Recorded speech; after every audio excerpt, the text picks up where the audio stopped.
Good evening, ladies and gentlemen. It's Tuesday, June 10th. Welcome to the regular meeting of the Board of Education.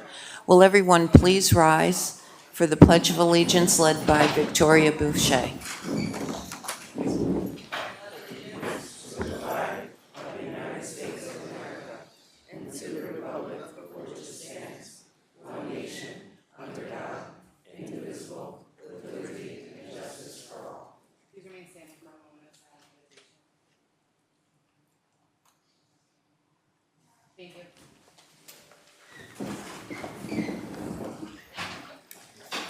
Roll call, please.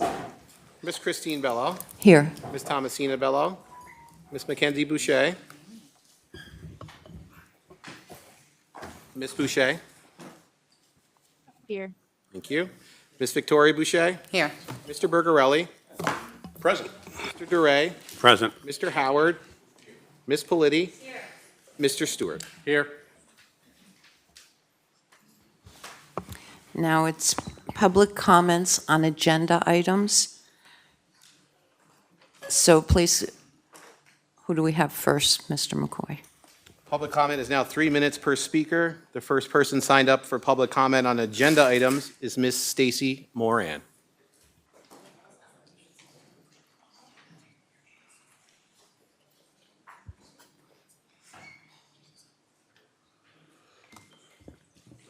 Good evening. My name is Stacy Moran, and I'm the president of the Newburgh Teachers Association. The NTA is a union that proudly represents the teachers, teaching assistants, and per diem substitutes that work in the Newburgh and Large City School District, and I am here tonight to talk about 6.1E, professional resignations, and the effect the mass exodus of teachers and teaching assistants has had on our district, our educators, and most importantly, our students. With the resignations of 6.1 included, 39 NTA members have resigned so far this school year. The district has lost psychologists, social workers, guidance counselors, speech teachers, foreign language teachers, and 15 teaching assistants since July 1st, 2024.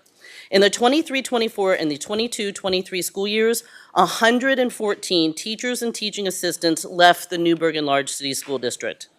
In addition to these losses, last spring, 82 teacher and teaching positions were cut as a result of what we were told was a budget gap. After the cuts, however, the district created a director of secondary STEM position, a director of humanities position, a director of LOPE position, and a director of literacy position. The district also hired several assistant superintendents and directors at much higher salaries than their predecessors received. One salary was almost doubled, but not one of the 82 teacher or teaching assistant positions was put back. As a result, the people closest to the students who serve the children of Newburgh are feeling disenfranchised. They are choosing to leave, and some of our buildings are affected more than others. For instance, at South Middle School, 9 teachers out of a faculty of 85 have chosen to resign this year alone, and many others have transferred to other buildings. This school year, South Middle School has averaged 15 open positions and 10 are still vacant. In addition to losing educators at an alarming rate, the district is having a very hard time filling teaching and teaching assistant positions. At this moment, there are 50 unfilled teaching positions.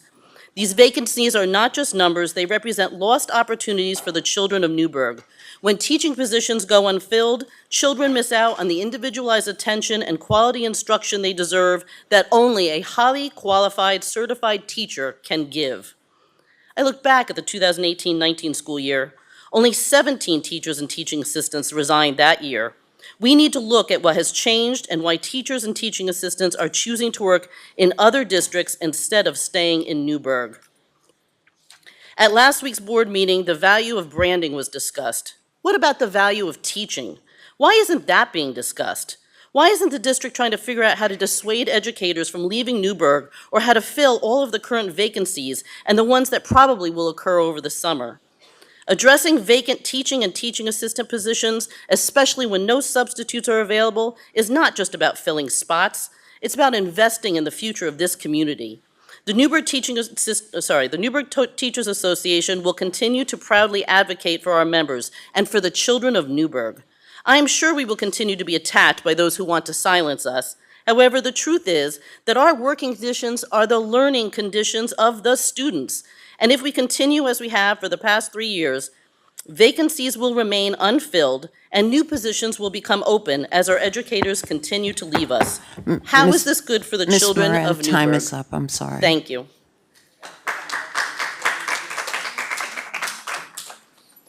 The next person signed up on the agenda items is Ms. Dawn Fuchek.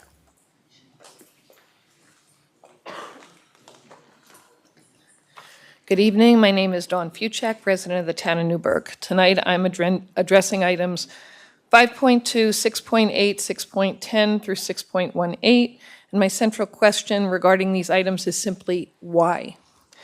Where is the contract related to agenda item 5.2, which is a contract extension for the acting superintendent? Will it be added to tonight's agenda as a walk-on item after public comment on the agenda?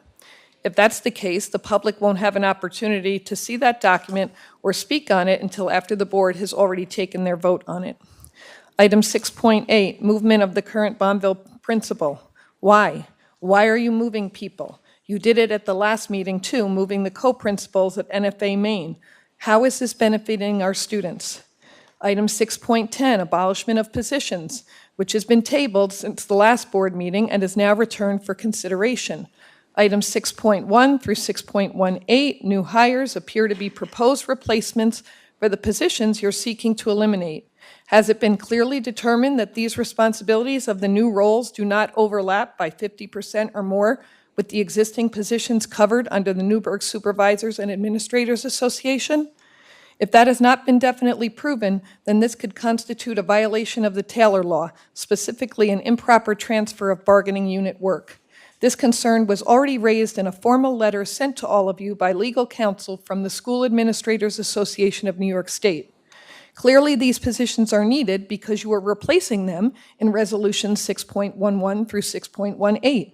By duplicating positions and potential violating the labor law while creating new, higher salaried roles that were not accounted for in the budget approved by the voters on May 20th, your actions are not in alignment with the financial plan the community has supported. What is the purpose of the chaos you are creating? Why are you trying to destabilize and dismantle this district? What happens to the people you are putting in these newly created positions if it is determined that those new positions are in violation of the Taylor Law? You were elected to represent the Newburgh School District, yet these resolutions seem to directly contradict the will and trust of the voters. I've previously requested a transparent explanation outlining the rationale for these changes, the data used to support these changes, and how these changes will benefit our students. I'm still waiting. The current Majority 5 campaigned on promises of transparency and fiscal responsibility.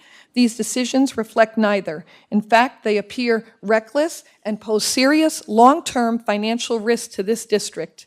You continue to intentionally expose this district to litigation through your irresponsible actions and decisions. So I ask you again, why?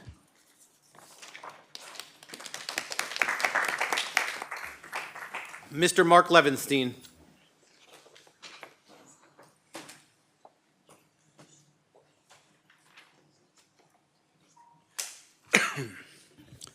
My name is Mark Levinstein, and I live in the town of Newburgh. I wish to speak tonight about the human resources resolutions, the hirings, the firings, the abolishments, the transferring, the consultant agreement, and the contract with the acting superintendent. It looks like the plan of the acting superintendent and the board majority is to burn down the house on the way out. Let us look at some of the items presented and being voted on tonight. Abolishment of 20 teachers and administrative positions, not because they are not needed, but because it's part of the revenge agenda directed by their handlers. Some of the Clear Choice Coalition members spoke favorably of keeping these positions and voted in this room to put back those positions earlier in the budget process. They argued that it would be beneficial for the students to keep these positions. I wonder what has changed their mind. Termination of probationary employees. Why? Because they can, not because it would be beneficial to the students. Transferring of employees. Why? Again, because they can, and it makes the handlers content by creating as much chaos and disruption as possible. Hirings. What has been presented to the public and board members over the past few meetings and tonight's meeting is mostly a list of potential hires that have one thing in common. They all are highly unqualified for the positions that they're being put in. Confidential consultant agreement. This seems odd as there is very little information on this confidential consultant agreement. Is the acting superintendent signing this agreement, or is the board president? What is the maximum dollar amount that could be billed in this agreement? If work is being done for the board, why does the consultant report to the superintendent? Who is the consultant, and what is the types of issues they will investigate, and why can't our HR department handle these investigations? Contract with the acting superintendent. This has at least a 3-minute speech by itself, but the board members voting tonight are fully aware of the actions of our acting superintendent. So, do the board members wish to support students, teachers, staff, and the community, or are they happy with burning down the house on the way out? Will the board members be happy with the dozens of lawsuits that these actions will bring? We will find out where their alliances lie when they vote. Thank you.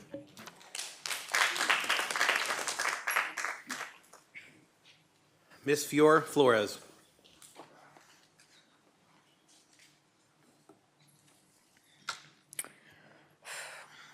Good evening, Acting Superintendent, Madam President, and members of the board. For those who don't know me, my name is Fiora Flores. I'm a former tenured teacher, a Regents instructor, an E&L advocate, a school administrator, and a proud mother of 5. I've served Newburgh for the past 7 years. I'm also a former high school dropout, teen mom, and GED holder.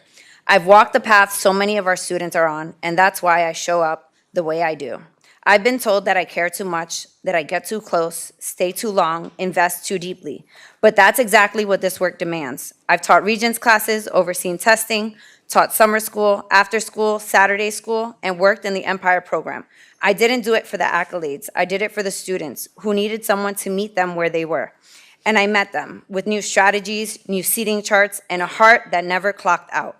I've held students through heartbreaks, pregnancy scares, scholarship wins, and family separations. I've watched first-gen students open Ivy League acceptance letters. I've cheered for students who became the first in their family to walk across the graduation stage, who landed internships, earned trade certifications, and enlisted with pride and purpose. I've seen newcomers master English and go on to lead school clubs, and I've sat with kids no one else knew what to do with. They send me Facebook requests when they graduate. They hug me at the gym or at Taco Bell. They remember me because I was there for them. Because when you pour into students the way I have, you leave an imprint, whether or not you're still in the building.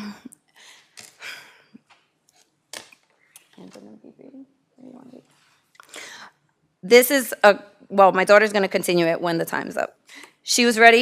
I was ready to return to the building, to the work that I love, to the students I never stopped caring about. But instead, I received a letter of resignation, requesting my resignation, a forced resignation that I did not ask for and I did not accept. Let me be clear. You may end my contract, but you can't erase a legacy. You can try to silence me, but I never needed a title to show up or to speak up. I didn't become an educator for the paycheck. I did it for the kids. I did it for the girl who became the first in her family to go to college, for the boy who passed the Regents after failing it 3 times, for the student who went from suspensions to student leader because someone finally believed in him, and for the kid who finally felt safe enough to stay after school. To every student I've taught, loved, and fought for, you are the reason I stayed so long. You're the reason I gave so much, and you'll be the reason that I keep going. I didn't become an educator for a paycheck. I did it for the kids. Thank you.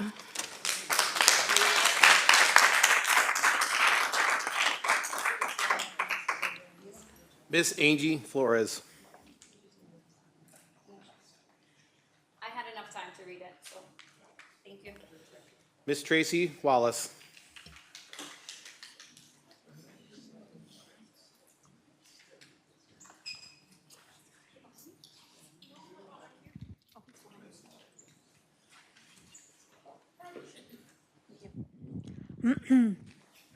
Hi, Tracy, City of Newburgh. I had a question about 5.1, the increase from 15,000 to 20,000 for Lisa Rusk, a contract that you have that's investigating the suspended superintendent for the 3 titles. My question is why the need to increase $5,000 for the contract? Like, what else do you need to, in this investigation, to increase the amount?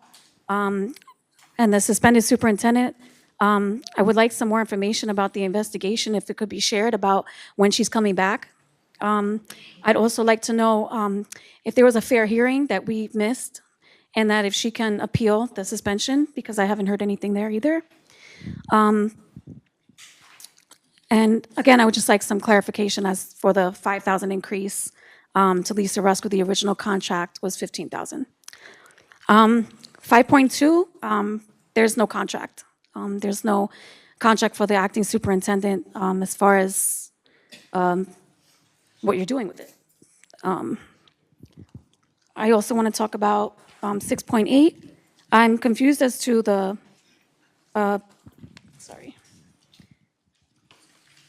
moving Ms. Buns from Bonville Elementary School to GAMS Pre-K on 6.8. I'm confused because all I hear is accolations about her and what she does with the Bonville families and the students and the bond she has made.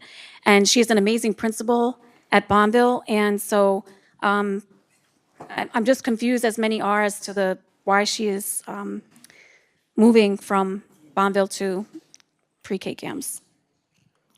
I also sent information about 6.14, the hiring of the exceptional learners from 3 to 8. I found some disturbing things about this person that you want to hire. Because I did not bring the news article with me, I certainly sent it to all the board members, and please consider when you're voting all of the information that you get about who you're hiring. Thank you.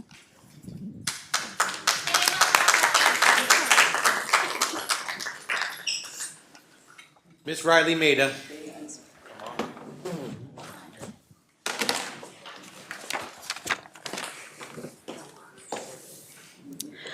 Hello, everyone. I think a lot of you know me by now. My name is Riley Maida. I'm a senior at NFA Maine. I live in the town of Newburgh, and I'm here tonight to speak on agenda items 5.2, 6.8, 6.10, and 6.14.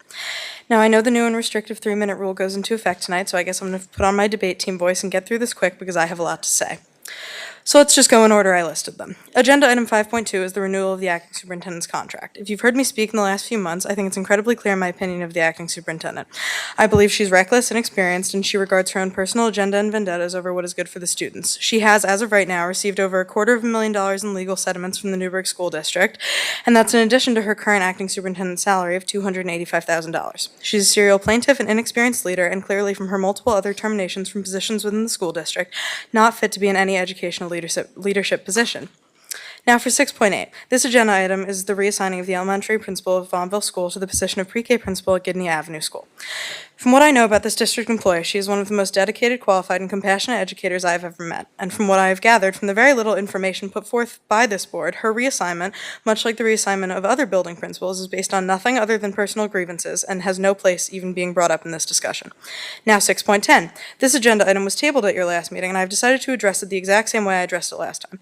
It is a way to sneak through staffing additions and cuts that were specifically excluded from the final budget that both the board and the public voted on last month. This is a blatant attempt by the acting superintendent and anyone who votes in favor of these resolutions to nullify the community's budget vote and push through changes that both the public and the board opposed when it was initially put forth on April 22nd, although the acting superintendent wasn't even present at this meeting to present her budget, so she may not be aware of that. Now 6.14, which is the resolution to approve the executive director of exceptional learners for 3 through 8.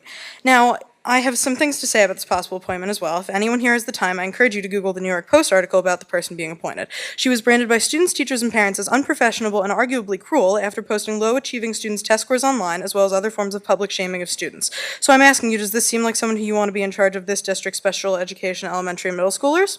I don't understand how this job posting has only been up for 5 days before someone was put forth to be approved for the position. I do not understand how someone with this history is being put forth for such an executive position, and I do not understand why there was not time for a proper search and interview process for candidates for a position as important as this. What you're doing here tonight is disgusting, it's vile, and I don't know how a single one of the five of you can sit here and look at us without hanging your heads in shame. So thank you.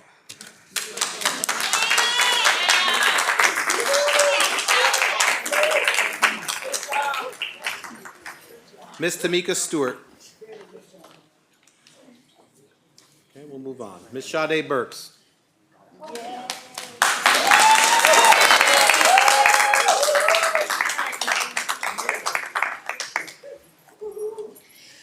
Good evening, everyone. My name is Sade Burks. I'm a resident of the city of Newburgh. I am bringing these concerns to you because I have received multiple messages and phone calls from staff in the district who do not wish to be retaliated against.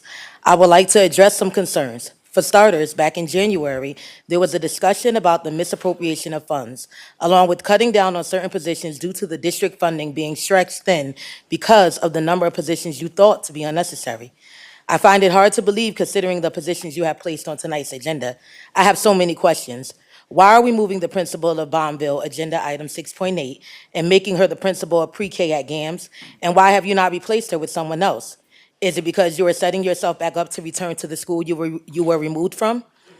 Why is the Director of Exceptional Learners position being abolished? Agenda item 6.10, which means you are looking to lay off the individual that is there. Have you offered the position of Executive Director to him, or have you just decided to hire who you wanted?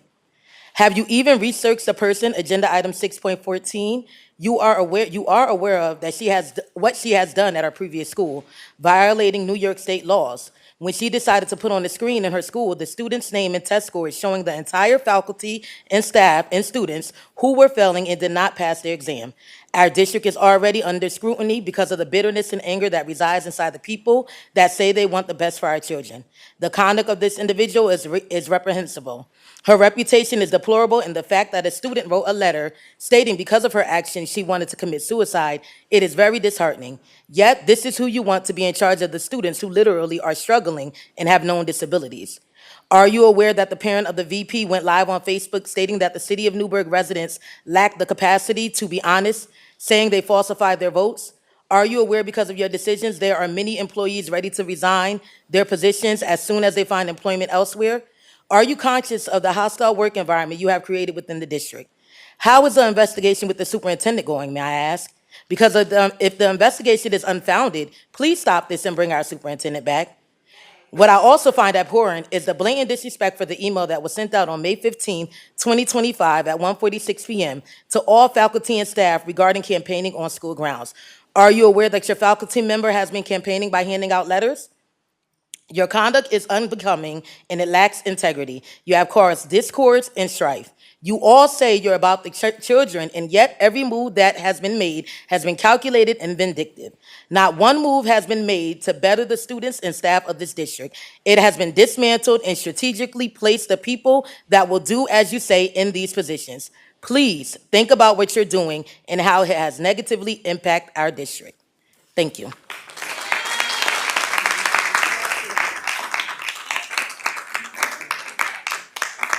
Ms. Glenda Crawford.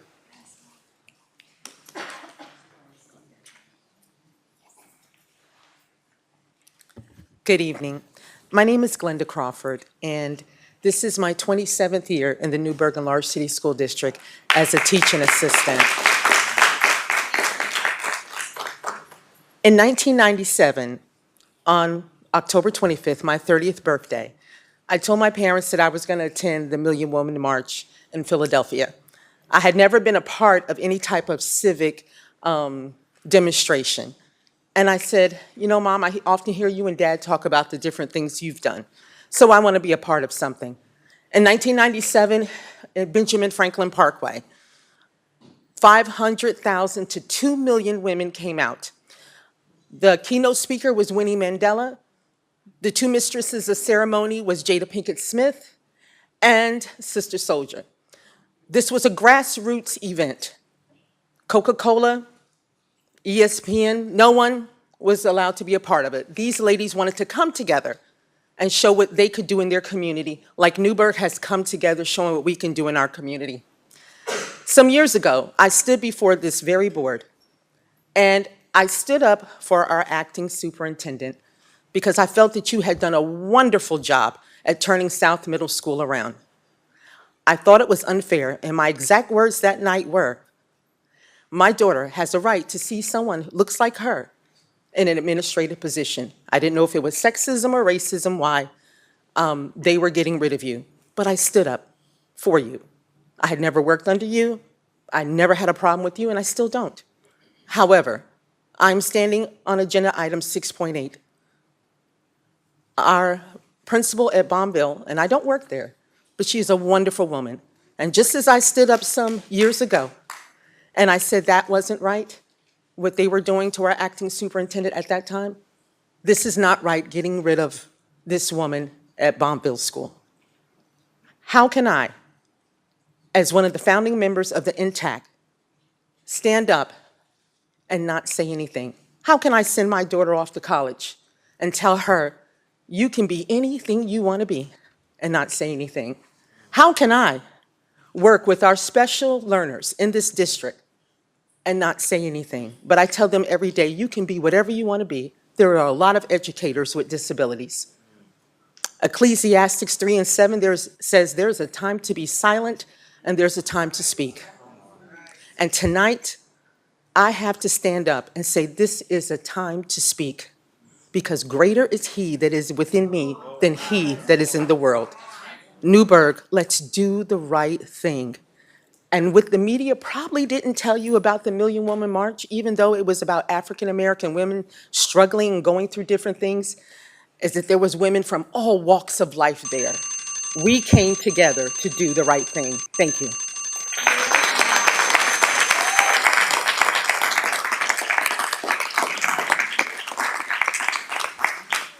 Mr. Tristan Welling.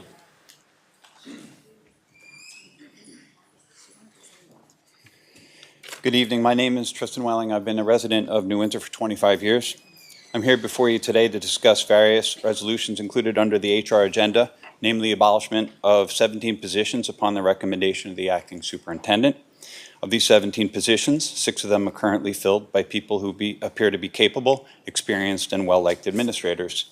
The result of the abolishment of these positions is that these 6 people are losing their jobs.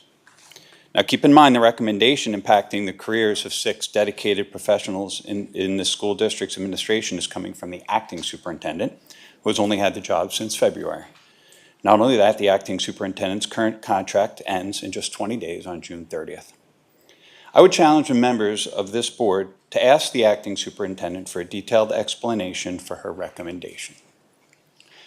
Here, now, in public. Not in executive session, not I'll answer you in writing, okay, which never actually happens, but right here in public, where she owes you and us, the taxpayers, an explanation of why she feels the need to change the composition and structure of the administration of the district just days away from her last day as acting superintendent. I would also challenge the board to ask our esteemed counsel to share his professional opinion on the likelihood that the union representing the people being laid off is going to sue the school district for any wrongdoing related to these proceedings. I'd like to hear the answer in public, because when these lawsuits are filed, and we know they will be filed, I want to know that the members of the board voting to approve the abolishment of these positions knowingly failed to heed any potential concerns. We're not done. We know there's experience he can share that's not privileged. I'm here to ask of you so that we remember this moment. We need to remember it tomorrow. We need to remember it on June 30th when their employment's terminated. We need to remember it in July when the new board starts taking their actions. And we need to remember it in the spring of '26 when we ready ourselves for another school board election. Whether on the board today or running to be on the board next year, we need to remember who voted to open our school district to more than just lawsuits from superintendents, including the acting one, but also the lawsuits from wrongfully terminated administrators that will cost taxpayers money that would be better spent on our children. Thank you.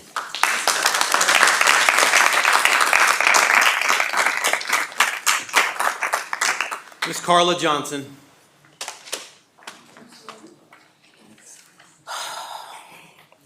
Carla Johnson.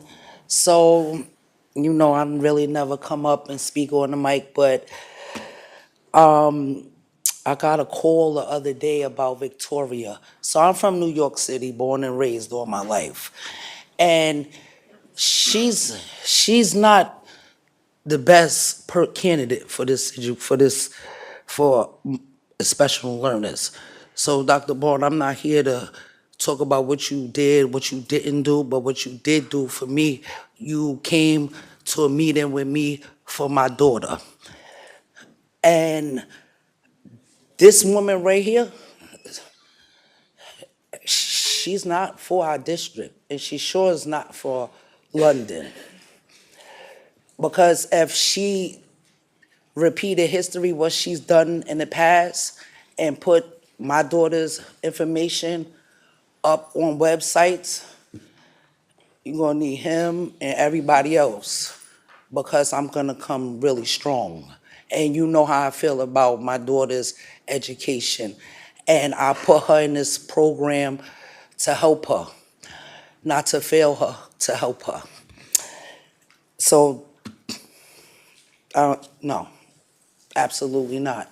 If you listening to anything or else tonight, just know that this lady here, Victoria, Dr. Victoria, is not for the kids in our district. They're already going through a lot. So to put a lot on top of them, where they're gonna go, but further down. Now, my daughter went to Horizons. I met this wonderful assistant principal there, and Dr. Buns. Now, she was Miss Buns, but now she's Dr. Buns.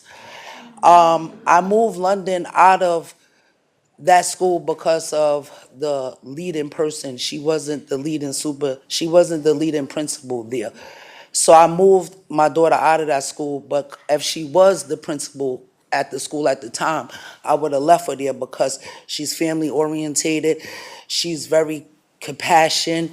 Kids understand her. She understands kids. And I like the fact that now she has the doctor behind her name.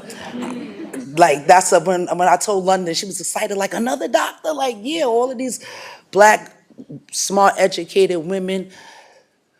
Okay, so then there was something else that I wanted to talk about. I think that Mrs. Bunn should stay where she's at, because I have kids, I'm in the community every day, and kids say, she's great there. Now, my daughter went on, there was a guy, I don't know his name, but I believe that he's gonna be no longer with the district. Your time is up, Carla. One more second. So he. Your time is up. Okay, but I just gotta say this one thing. It's this guy, he's an African American. He's going into getting GAM school, and he's telling these young kids about college. My daughter came home like,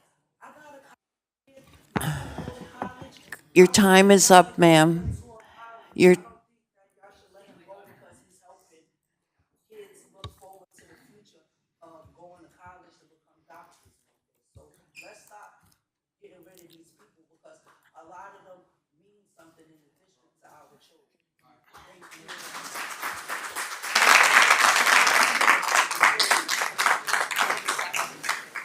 We're 27 minutes in, Madam President. There's time for one more person to speak. If anybody would like to speak on agenda items, please come to the podium.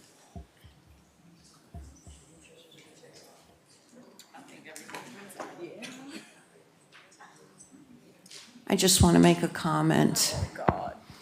And I want to start by acknowledging the deep emotions in this room. Change, especially when it affects people's jobs and livelihoods, is never easy. And I understand the frustration, and I don't take the concerns lightly. At the heart of this decision is a stark reality. Our district has been struggling. Literacy rates are declining and graduation rates are slipping. And if we continue to do the same thing over and over again, we will continue to fail the students. We can't afford to stay stagnant. The future of our children depend on bold action. I know that many here are advocating for colleagues, friends, and loved ones, and I deeply respect that. But our duty as a board and our duty as elected representatives of the people is to put students first. Every decision in this reorganization was driven by a singular goal: improving student outcomes. These changes are not about taking away, but about building something better. They are the first step in a larger effort to restructure and strengthen our district for the future. I invite all of you to be part of this journey, to contribute ideas, to help us make this transition effective, so that together we can create an education system that truly serves all of our students. Thank you. Boo. Moving. Take a gavel now. Madam President. There's no comments from the gallery, please. Madam President. Well, can I ask a question? Because were you representing the board? No, I seriously have a question, because he put it on the floor that if there was time, if someone wanted to say something, and then you No, said it. that's So over. were you saying it That's as a board over. member? That's- Or, I'm just asking a question. No. That's what I was gonna ask him. Okay, that's fine. Thank you, I appreciate it. They done hired another security. Told them not to hire the first. Next is the superintendent's update, Dr. President. What students are you? I'm sorry, Phil, didn't see you. Thank you, Madam President. And I'm glad you read your statement, but I would like to say something in regards to what you just read. I've been on this board for 14 years. I've never seen the upheaval of the district in such a short period of time in my 14 years. And I think a bigger question, yes, we do have a district that has been struggling. We have had issues and problems. But I would like it explained to the board and to the people of the community what type of buy-in collaborative efforts were made to come up with these decisions. Was it inclusive of the deputy superintendent, the assistant superintendent, curriculum instructions, elementary and secondary, assistant superintendent HRs, building leaders? Were they a part of this conversation? And I think it's a very important question to answer, because in such a short period of time to have this type of an upheaval and turnover, I challenge anyone to say they've seen this before in this district. And I understand the fact that you say that the district has been struggling. Yes, the district, we do have problems in our district that need to be addressed, but it needs to be addressed collectively, not unilaterally. And I challenge the acting superintendent or anyone that's been a part of these decisions to tell us what that looked like, what those conversations were about, and what are the reasons for the changes, and how do you feel that these changes are going to positively impact our district like we want these change, like I'm assuming these changes are being made for. Was it collaborative? Was it something that was done collectively? Because I've been hearing different things. And if we're really making changes of this magnitude, I think there needs to be more people at the table. Thank you.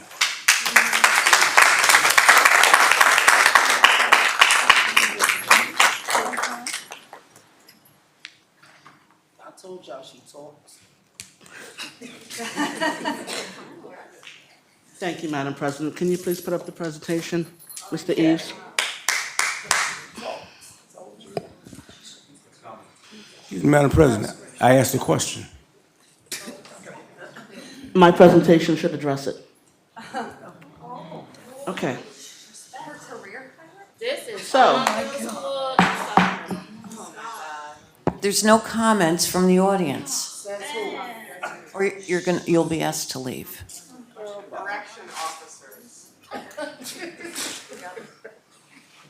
Go ahead, Dr. Madam President, thank you, board members.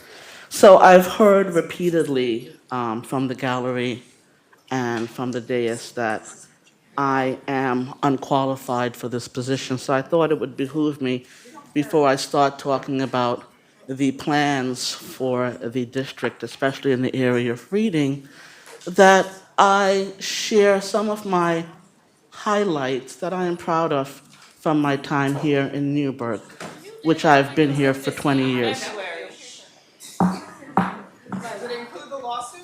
I'm directing security. Anyone that speaks from the audience, please ask them to leave. We only got one security officer and 100 people, so stop doing that. This is annoying now. Be careful.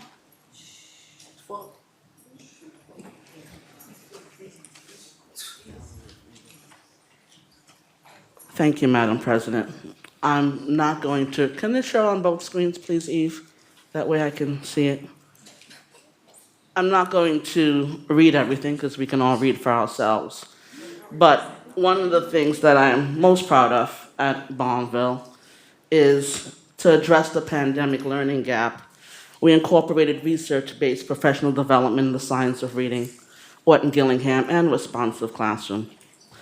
And our iReady results showed a 42% growth of students with improved placement and 17% growth of students on or above grade level from the beginning to the end of the school year. At South Middle School, even though there are a lot of things that happened that were great, I want to talk about the school-wide discipline plan that was created, the training on restorative justice that was done school-wide, the home visits by our team for our students who were most tardy, building a common language, building wide in practices, and the actions of the team at South Middle School decreased disciplinary referrals, 80% in-school suspension for the 17-18 school year. Something else I'd like to point out, when we went on that turnaround path, 17-18, for the first time in 10 years, South Middle School state scores went up, 4% in New York State, 36% decrease in out-of-school suspensions, 8% reduction in chronic absenteeism, and a 75% reduction in teacher removals of students from classrooms for disciplinary reasons. We continued our partnerships with Storm King that I had developed at Horizons and then redeveloped it at South Middle School, our partnership with the Boys and Girls Club, My Brother's Keeper program, and a 40% reduction for African American males through our My Brother's Keepers program. At Horizons on the Hudson, where I spent my first 12 years in the district. And I say I, but I don't love to say I because this work was done with amazing school leadership teams comprised of teaching assistants, teachers, parents, and other administrators. But again, we created partnerships with the Storm King, Project I Am, Mount St. Mary College, 100 Men of Newburgh.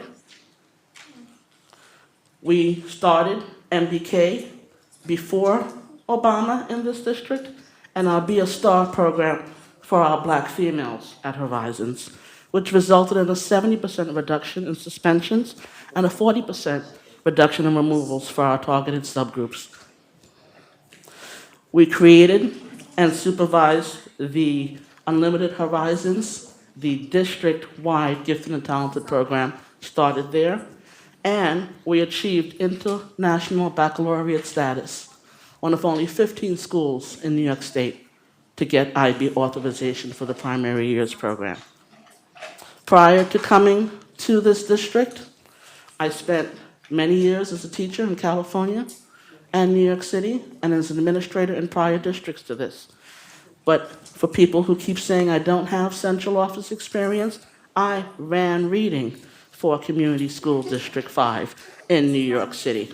I have 34 years of experience in education as a classroom teacher, reading specialist, central office administrator for literacy, curriculum writer for District 5 and District 6 in New York City, assistant principal, and now acting superintendent. All roles that I'm very proud to have held, but especially the role of teacher. Next slide, please. When I shared the graduation rate with the Board of Education, they asked me to share it district-wide at the next meeting, so I'm doing so now. Give you a chance to look at the numbers. We had it broken out by campuses and programs.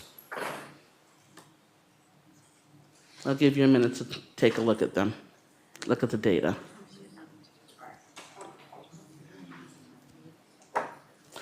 This data raises some questions about how we're servicing students and how our students are not graduating. And when they are graduating and going on to college? Then their parents have to then spend money for remedial courses for credits that don't count. Next slide, please. When you look at graduation groups by groups, there's a concern. If you are white in this district, 84% of you will graduate.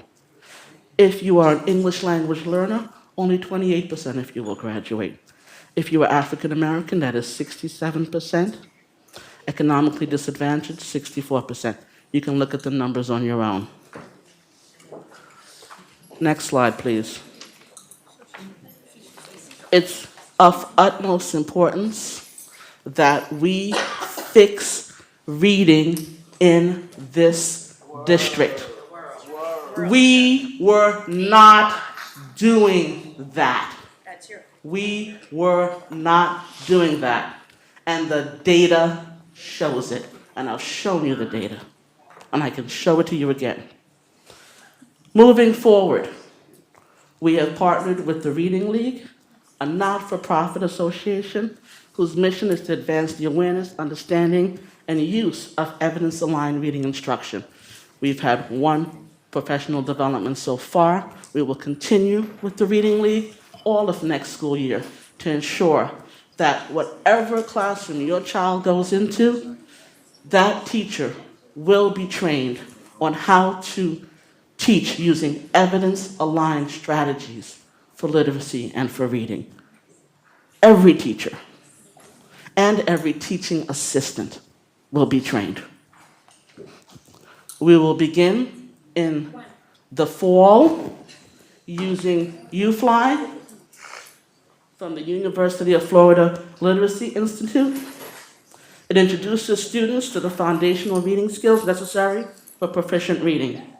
It follows a carefully developed scope and sequence designed to ensure that students systematically acquire each skill needed and learn to apply each skill with automaticity and confidence. Next slide, please. We will also be bringing in Handwriting Without Tears, which helps students develop a strong foundation for reading and writing by reinforcing the alphabetic principle and building fine motor skills. And yes, we will be teaching cursive in 3rd grade again. We, starting this summer, will be training 28 teachers so that in September they can start teaching Wilson reading. It is an instructional program used to help struggling readers. It's one of several programs that uses the highly structured Orton-Gillingham approach. It's designed for students from 2nd grade up to adulthood, and it can teach any child to read, especially children with dyslexia. Every student in K-5 will be administered an oral reading fluency. This is also new. Everything I've talked about is brand new to this district. We're not doing it currently, and we need to know where our students are at in comprehension and in fluency so that we can address their needs and ensure that every single child, I don't care what color they are, in this district, not only graduates, but graduates reading on level or above. That is my mission. That's what I'm putting in place, whether I'm here after June 30th or not. It's too important. And it's my why. So I thank you for your time and for listening to this presentation. Madam President, for your consideration. Excuse me, I have something to say. I'm still speaking. For your consideration, No, that's not how this works. As trustees, we get to speak. I am still speaking. I would like to say I am that still in fairness, speaking. Okay, so well, you you're want to not, interrupt because me. you're Go right presenting ahead. your items. So, Go right ahead. data is supposed to tell a story, and data is not to disparage our good educators and building leaders in this district. It is to find out the root cause of where we're failing, and we have been doing that. And that data, I'm not sure it's 100% kosher. It seems a little off to me, but I'm going to say, where are the feeder groups? Where are the cohorts? Where are the middle and elementary buildings where they came from? Because teaching and learning doesn't start at the high school. It starts a lot earlier. And when we look at data, that's what we look at. This is a very false presentation to disparage our educators. And the false narrative that this work was not being done before you is not true. I am all for adding Wilson. It's a great reading program, but it is not fair to say that we were not addressing this before you were here. And another thing I'd like to point out, all 3 of those schools that you were a leader of were on the TSI list while you were there. I don't want to do a tit for tat. Provisos on the Hudson was off the list my second year there. Thank you. Rob Kulaki got that school off the list. I'm not going to go back and forth. That data is correct, and I've already presented the reading data. We know that only 30% of the kids in this district are reading on grade level. Mr. Howard. Thank you, Madam President. I appreciate the presentation, but that did not answer the questions that I asked you in regards to what was the collaboration with the people that we pay a pretty dollar to as assistant superintendent, deputy superintendents, in regards to the conversation around the direction and how is it going to benefit the district. But another thing you brought up that I'm going to ask you, you made the decision to involuntarily transfer building principals from north to Maine and from Maine to north, and we talk about the graduation rates and everything. Did you have a conversation with the principal of North, with the principal of Maine, with the assistant principal from West? Was there a collaborative effort done with these individuals to talk about the graduation rate, to talk about what may be impeding us from being more successful or as successful as we want to be? Did those conversations happen? Did those meetings happen? And where, I'm asking you, where was the collaboration? Mr. Howard, thank you for your questions. Dr. Martin, just answer it because we really want to know. Okay, I'm sorry. Go ahead, Ray. Thank you. Ms. Peterson, I'm asking you and I'm directing you to answer, was there collaboration in the reforming of this district, of the changing of positions? I was not a part of those conversations.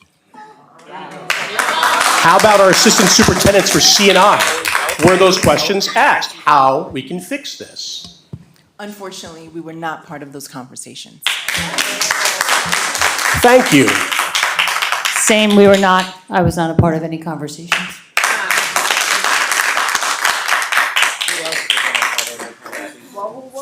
So I guess the next question is, who was a part of the conversations? I mean, this is a major overhaul of our district. And a bigger question is, how are we going to... The person in charge of HR was part of the conversation. Mr. President of HR, but my question to the Assistant Superintendent for Finance, can you please speak to how we're going to be sustainable in paying for these new positions and the fact that they were not a part of the budget, which was misleading to the public? How do we handle these positions going forward, Ms. Roaring? Some of that will be dependent upon the other decisions made by the board in terms of abolishments of positions, which savings could be redirected to support these positions, but these were not the positions that were approved in the budget.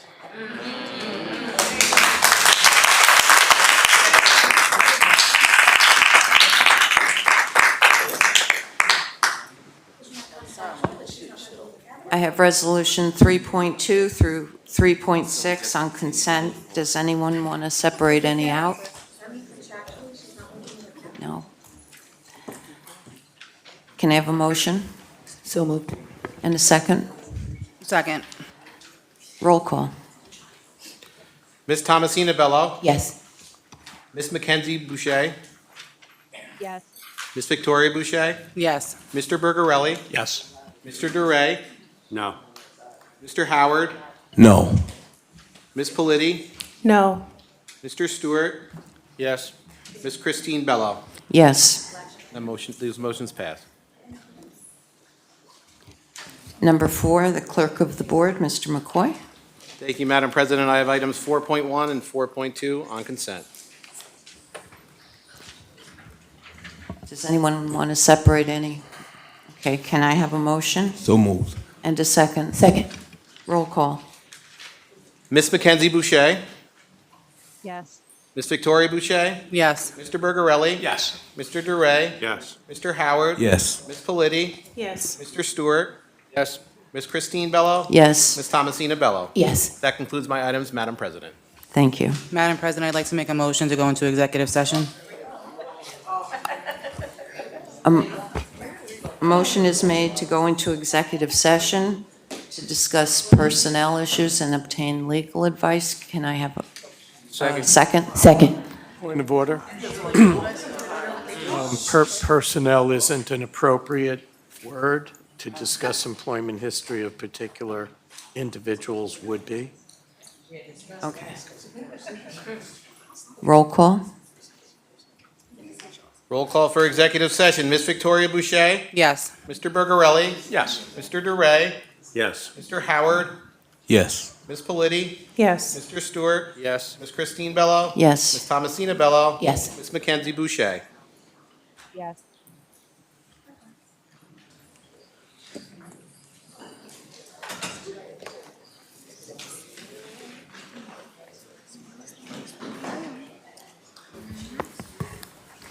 Resolution 5.1. Can I have a motion So moved. and a second? Second. Discussion?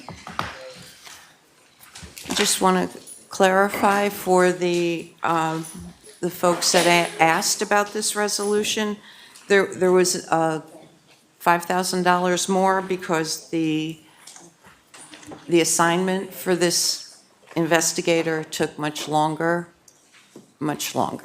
than she had anticipated. Okay, roll call. Mr. Bergarelli? No. Mr. Duray? Yes. Mr. Howard? No. Ms. Politi? No. Mr. Stewart? Yes. Ms. Christine Bello? Yes. Ms. Thomasina Bello? Yes. Ms. Mackenzie Boucher? Yes. Ms. Victoria Boucher? Yes. That item passes. Resolution 5.2, can I have a motion So moved. and a second? Second. I'd like to make a motion to table this. Can I have a second? Second. Second. Roll call on motion to table. Mr. Duray? Yes. Mr. Howard? Yes. Ms. Politi? Yes. Mr. Stewart? Yes. Ms. Christine Bello? Yes. Ms. Thomasina Bello? Yes. Ms. Mackenzie Boucher? Yes. Ms. Victoria Boucher? Yes. Mr. Bergarelli? Yes.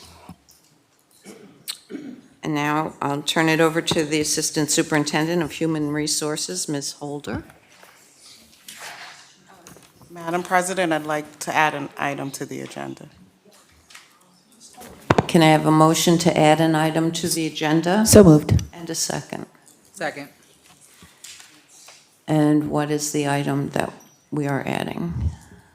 The resolution is to amend the effective date of created positions for the 25-26 school year, approved at the May 29th. The microphone. Ms. Holder, can you turn your mic on? I'm sorry, I'm probably too far. Thank you.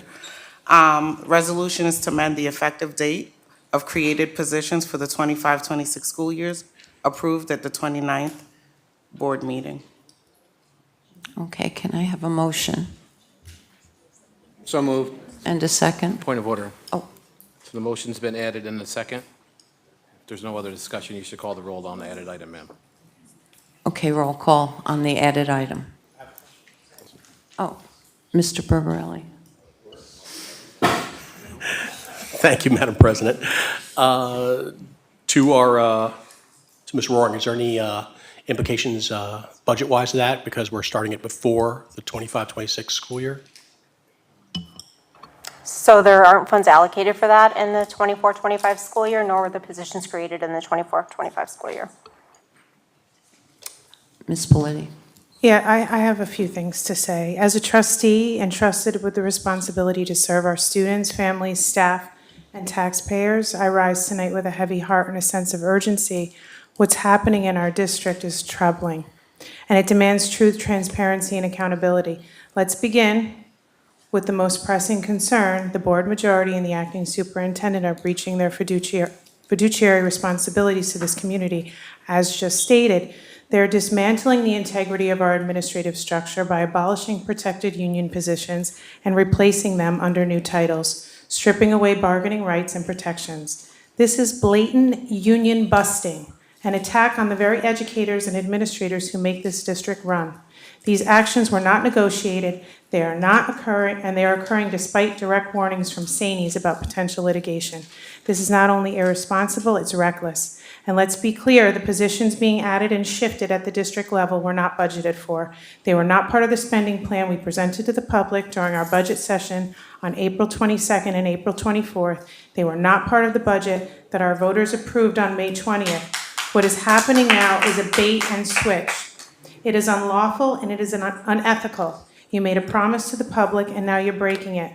Instead of investing in students, we're duplicating roles, overlapping responsibilities, and hiring unqualified individuals, often without proper vetting. We're seeing a pattern of nepotism and favoritism, not based on student need or strategic vision, but on personal alliances and power plays. There is no clarity, no structure, and no accountability. You're putting this district in a negative fiscal position. These actions, the unchecked hiring, the looming legal liability, the investigations, the new contracts, they drain taxpayer money and rob resources from our classrooms. Let me say this again. The money is the money. Once it's spent, it's gone. We're taking money away from our students, from our programs, from our future, and for what? Duplicated titles, abolishments, and political games. We already have a superintendent, our CEO, hired by this board. It is her role to present a strategic vision to this community, yet we have an acting superintendent making sweeping, irreversible decisions without a comprehensive plan and without input. This is not governance, this is institutional sabotage. And the timing is no less destructive. Administrators are being moved in the final month of the school year. Why now? What's the rush? You're disrupting student learning, destabilizing buildings, and causing unnecessary chaos when children and staff need stability the most. You're appointing people to new positions with days left in the school year and then backfilling with substitute.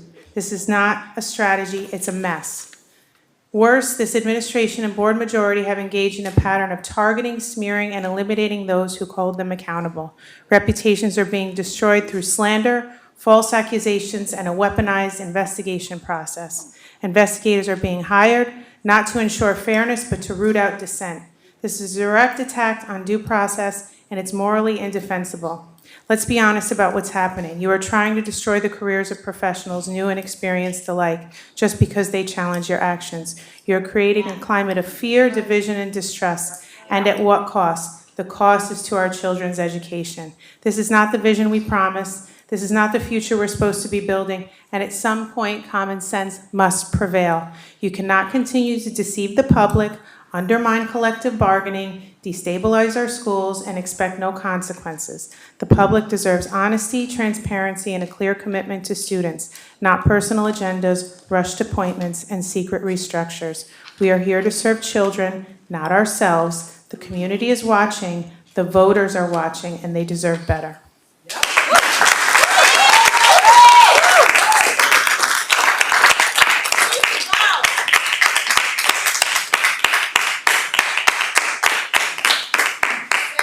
Roll call to add. Mr. Howard? No. Ms. Politi? No. Mr. Stewart? Yes. Ms. Christine Bello? Yes. Ms. Thomasina Bello? Yes. Ms. Mackenzie Boucher? Yes. Ms. Victoria Boucher? Yes. Mr. Bergarelli? No. Mr. DeRay? No. That item passes.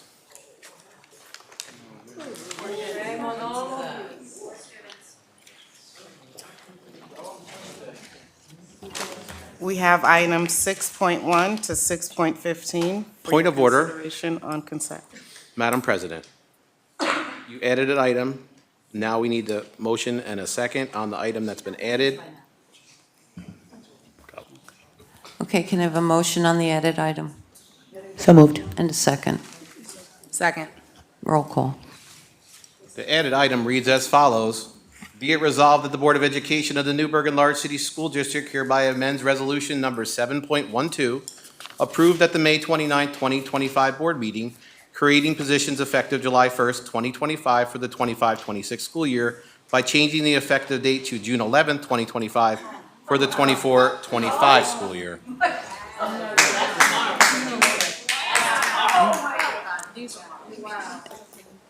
Okay, discussion? Roll call. Roll call. Tomorrow. Mr. Howard? Thank you. So for clarification, these items were voted down on that, what was the date, Mr. McCoy? April 22nd. What's the question, sir? What date were these items brought back from? The resolution on the floor is amending the resolution previously approved at the May 29th. The May 29th meeting, so we're going back on that? That's the recommendation? Don't be confused now. You're changing the start dates to tomorrow as opposed to July 1st. Thank you.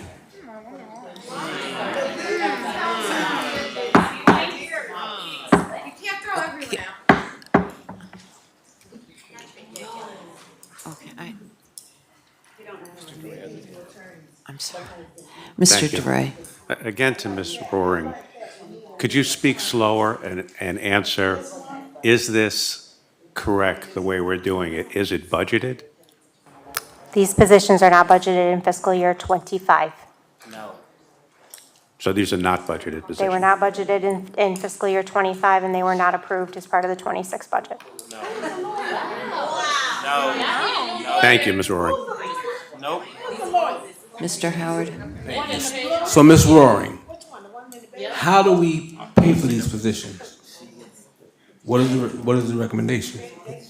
Added a reserve. Funds will have to be reallocated from the existing budget to cover that expense for the next 3 weeks. Excuse me? Funds will have to be reallocated in the budget to cover this expense for the next 3 weeks, as it was unplanned and unbudgeted. So how much are we talking about? I don't know. I don't have all the calculations in terms of what's being offered to these employees or what that would be right now. So you weren't a part of this decision? I was not. Nope. None of them were, but the two sitting right there.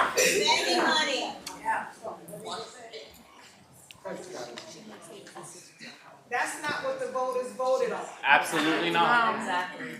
And I don't care what slate you on, they did not vote for that Excuse me. budget. No. Mr. DeRay? Again, for clarity, so now, based on what Ms. Roaring said, we're voting on something that we don't know the cost of, that wasn't budgeted, and our number one duty, which you've said, to quote you, is fiduciary, but we're voting on a blank check. It seems outrageous. It doesn't make it.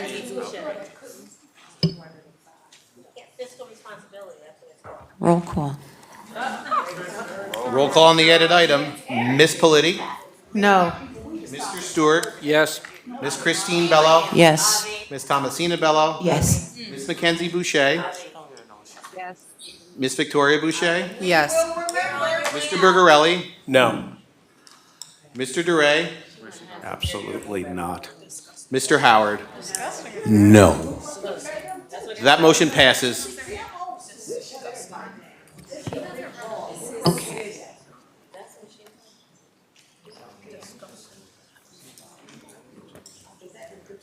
We have items 6.1 to 6.15 for your consideration on consent. Thank you, Ms. Holder. So, does anyone want to separate any out? Yes, all of them.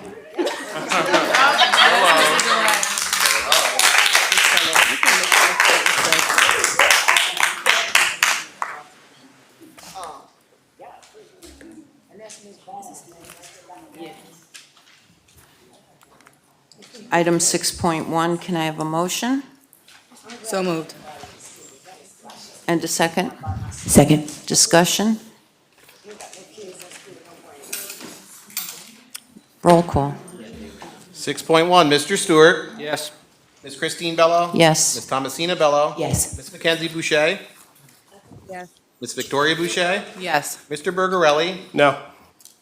Mr. DeRay? Yes. Mr. Howard? No. Ms. Politi? Yes. Item 6.2, can I have a motion? So moved. And a second?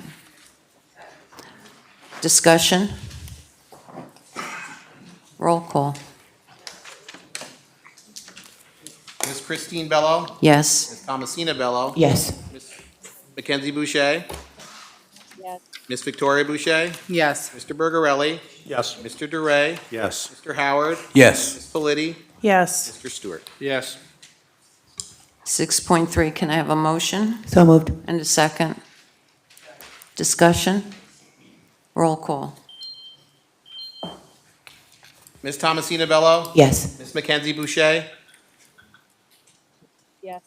Ms. Victoria Boucher? Yes. Mr. Bergarelli? Yes. Mr. DeRay? Yes. Mr. Howard? Yes. Ms. Politi? No. Mr. Stewart? Yes. Ms. Christine Bello? Yes.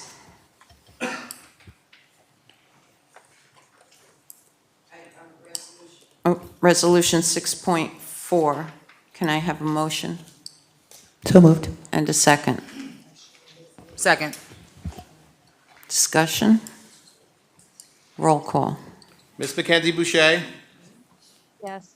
Ms. Victoria Boucher? Yes. Mr. Bergarelli? No. Mr. DeRay? No. Mr. Howard? No. Ms. Politi? No. Mr. Stewart? Yes. Ms. Christine Bello? Yes. Thomasina Bello? Yes. That item passes.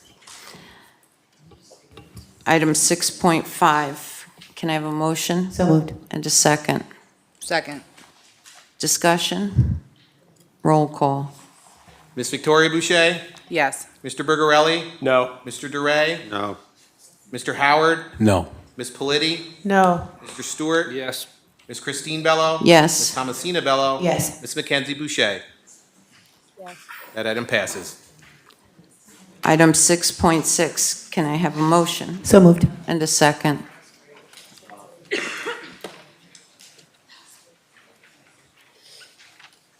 I'd like to make a motion to table this. Order. There's no second yet. I didn't hear it. Thank you. So I'd like to make a motion to table this item. Can I have a second? Second. Roll call. Tabling 6.6. Mr. Bergarelli? Yes. Mr. DeRay? Yes. Mr. Howard? Yes. Ms. Politi? Yes. Mr. Stewart? Yes. Ms. Christine Bello? Yes. Ms. Thomasina Bello? Yes. Ms. Mackenzie Boucher? Yes. Ms. Victoria Boucher? No. Item 6.7, can I have a motion? And a second? Second. Discussion? Roll call. Mr. DeRay? Yes. Mr. Howard? Yes. Ms. Politi? Yes. Mr. Stewart? Yes. Ms. Christine Bello? Yes. Ms. Thomasina Bello? Yes. Ms. Mackenzie Boucher? Yes. Ms. Victoria Boucher? Yes. Mr. Bergarelli? Yes. Item 6.8, can I have a motion? So moved. And a second? Roll call. On the question? Mr. Howard? Yes, so we're moving Karen Bunce to Gidney Avenue School Pre-K. Who is replacing her as the principal at Bonneville?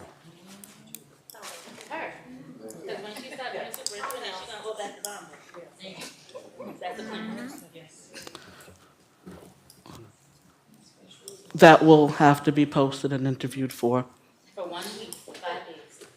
But the change is not until July 1st. So it will end the school year. Thank you. You're welcome, Mr. Howard.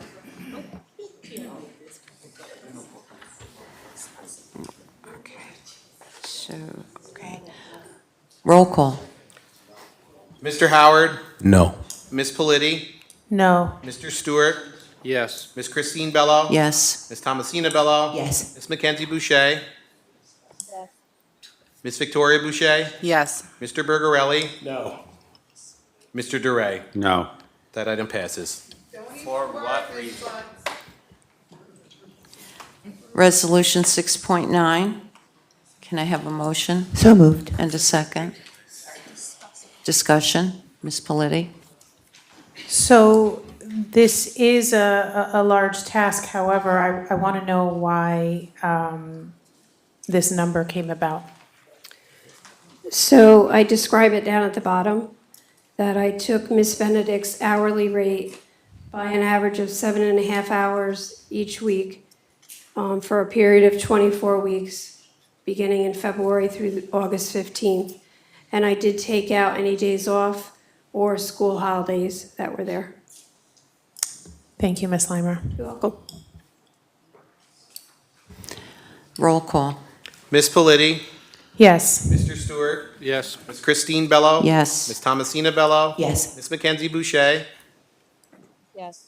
Ms. Victoria Boucher? Yes. Mr. Bergarelli? Yes. Mr. DeRay? Yes. Mr. Howard? Yes. Item 6.10, can I have a motion? And a second? Second. I'd like to make a motion to amend this. Can I have a second? Second. The amendment would be to remove 6.10, Section 8, 9, 12, and 17 to be tabled. Okay. Roll call on the motion to amend. Mr. Stewart? Yes. Ms. Christine Bello? Yes. Ms. Thomasina Bello? Yes. Ms. Mackenzie Boucher? Yes. Ms. Victoria Boucher? Yes. Mr. Bergarelli? Yes. Mr. DeRay? Yes. Mr. Howard? Yes. Ms. Politi? Yes.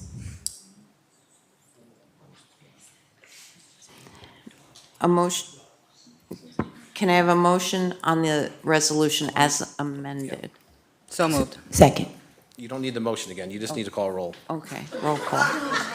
Roll call. Ms. Christine Bello? Yes. Ms. Thomasina Bello? Yes. Ms. Mackenzie Boucher? Yes. Ms. Victoria Boucher? Yes. Mr. Bergarelli? No. Mr. DeRay? No. Mr. Howard? No. Ms. Politi? No. Mr. Stewart? Yes. That item passes.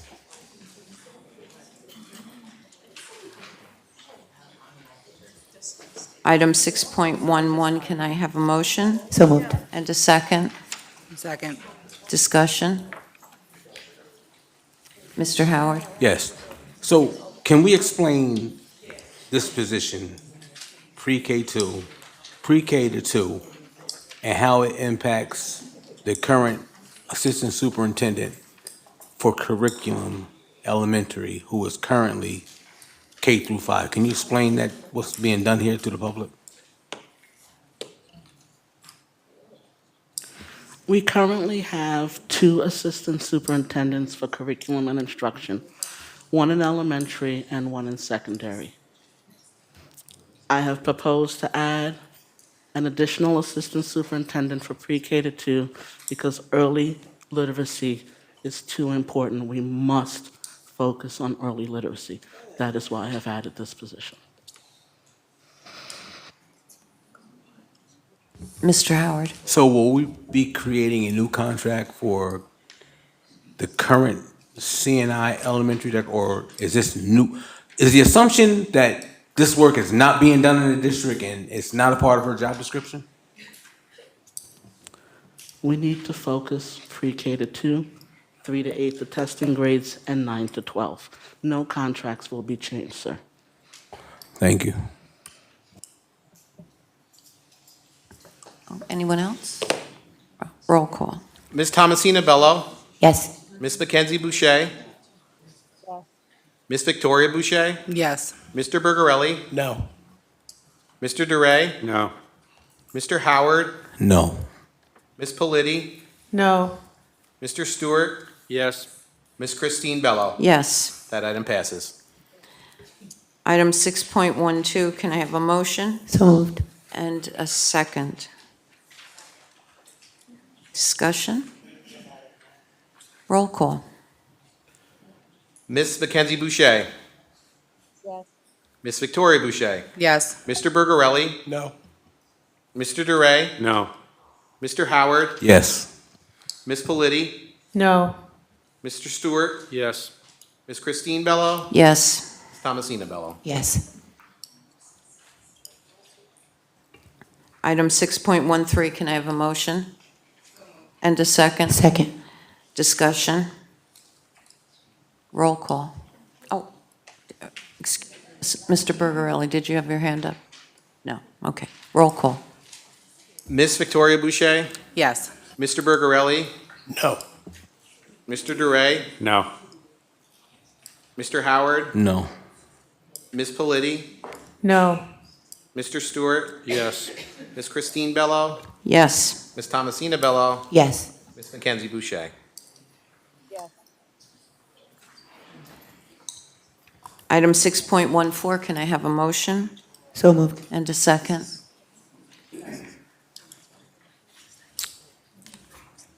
I'd like to make a motion to table this, please. Can I have a second? Second. Okay. Roll call on the motion to table 6.14. Mr. Bergarelli? Yes. Mr. DeRay? Yes. Mr. Howard? Yes. Ms. Politi? Yes. Mr. Stewart? Yes. Ms. Christine Bello? Yes. Ms. Thomasina Bello? Yes. Ms. Mackenzie Boucher? Ms. Victoria Boucher? Yes. Item 6.15, can I have a motion? So moved. And a second? I make a Discuss- motion to table. Motion to, thank you. Second. Okay. On the motion to table 6.15, roll call? Mr. DeRay? Yes. Mr. Howard? Yes. Ms. Politi? Yes. Mr. Stewart? No. Ms. Christine Bello? No. Ms. Thomasina Bello? No. Ms. Mackenzie Boucher? No. Ms. Victoria Boucher? No. Mr. Bergarelli? Yes. Item, the table fails. Okay. So is there discussion on item 6.15?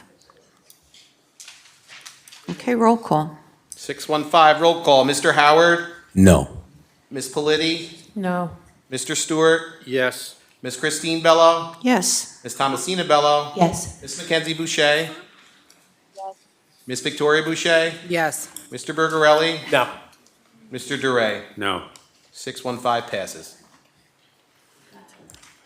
And item 7, I'll turn it over to the Assistant Superintendent of Finance, Ms. Roaring. Thank you. The Finance Division has items 7.1 to 7.3 for consent. Does anyone want to separate any out? No. Okay, can I have a motion? So moved. And a second? Second. Roll call.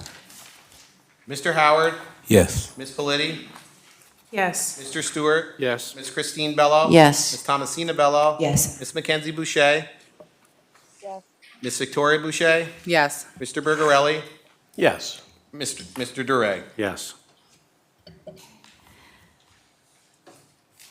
Number 8, the Assistant Superintendent of Technology, Mr. McGrath. Thank you. The Division of Technology presents Resolution 8.1 for the board's consideration. Can I have a motion? So moved. And a second? Second. Okay, discussion? Roll call. Ms. Politi? Yes. Mr. Stewart? Yes. Ms. Christine Bello? Yes. Ms. Thomasina Bello? Yes. Ms. Mackenzie Boucher? Yes. Ms. Victoria Boucher? Yes. Mr. Bergarelli? Yes. Mr. DeRay? Yes. Mr. Howard? Yes. Number 9, Assistant Superintendent Curriculum and Instruction Secondary, Dr. Soto. The Division of Curriculum Instruction Secondary Level Division presents agenda items 9.1 for the board's consideration on consent. Thank you. Can I have a motion? So moved. And a second? Discussion? Roll call. Mr. Stewart? Yes. Ms. Christine Bello? Yes. Ms. Thomasina Bello? Yes. Ms. Mackenzie Boucher? Yes. Ms. Victoria Boucher? Yes. Mr. Bergarelli? Yes. Mr. DeRay? Yes. Mr. Howard? Yes. Ms. Politi? Yes. Thank you. That concludes my items for this evening.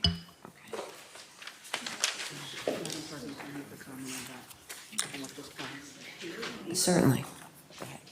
Just like to make a small statement on the items that just passed. We had heard from the community and parents that they really wanted to see an accelerated middle school program in grades 6, 7, and 8. We heard you, we responded, we made sure that it happened.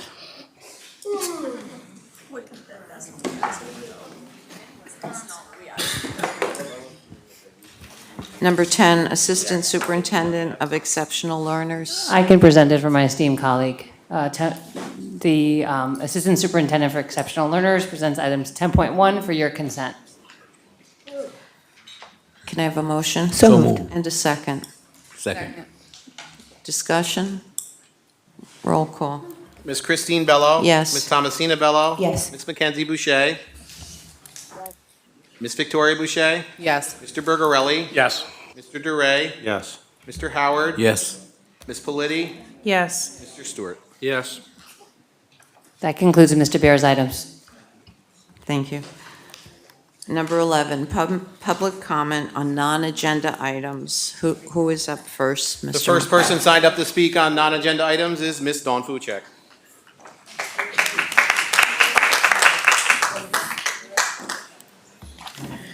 Good evening, Dawn Fuchek, resident of the town of Newburgh. What is the intended role of an acting superintendent?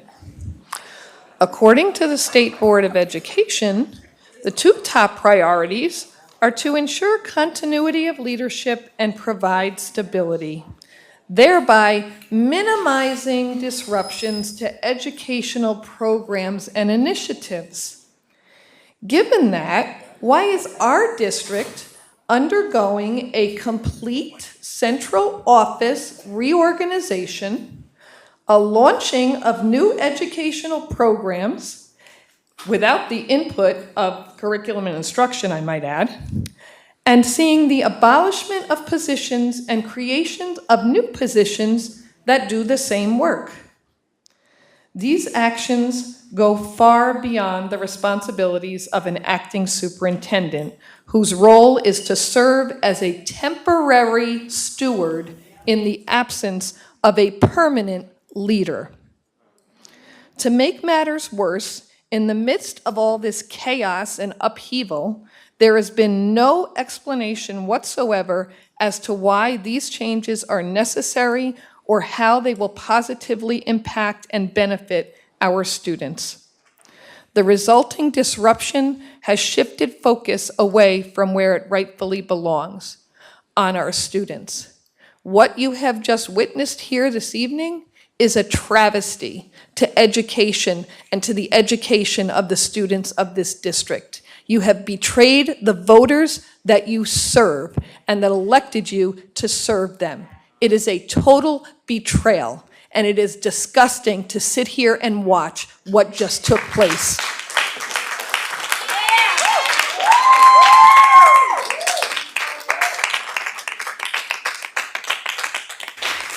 Mr. Mark Levenstein.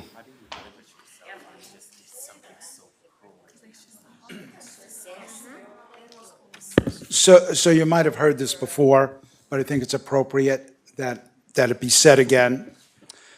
Madam President Bello, Board Member Bello, Board Member Boucher, Board Member Boucher, Board Member Stewart. I have the following questions that I would like to ask you as the leadership of Newburgh Enlarged City School District. Were you, the board majority, aware of the pending lawsuit filed by your choice for acting superintendent when collectively you approved her to lead our district, although others far more qualified were available? Were you aware that in this lawsuit, Dr. Bond is suing many, including the suspended superintendent, the former deputy superintendent, the current assistant superintendent of exceptional learners, and the NECSD district itself? How in the world do you expect the acting superintendent who is suing the district to be the standard bearer of protecting our district, our employees, our finances, and our stature? How will she lead the district's defense when she is the plaintiff? NECSD board majority, do you see any conflict of interest by having the acting superintendent both suing and defending the district in the same lawsuit? How is that even feasible? How, do you see any conflict of suing an employee as she tries to eliminate that employee? Are you aware that she is looking to have her prosecution of the district's legal bills paid for by the taxpayers of the district? Any CSD board majority, were you aware of the multiple lawsuits against the district? Were you aware of the very costly settlements the district has had with Dr. Bourne? Were you aware of the multiple suspensions? It seems that the board majority does not care about considering any of this public information and how it affects the district's finances, and in turn, our students and taxpayers. If you were aware of this public information, but still felt that Dr. Bourne was the ideal choice for acting superintendent, you are negligent in your duties. It seems the board majority is willing to give the keys to the cash register to the acting superintendent. Shame on you.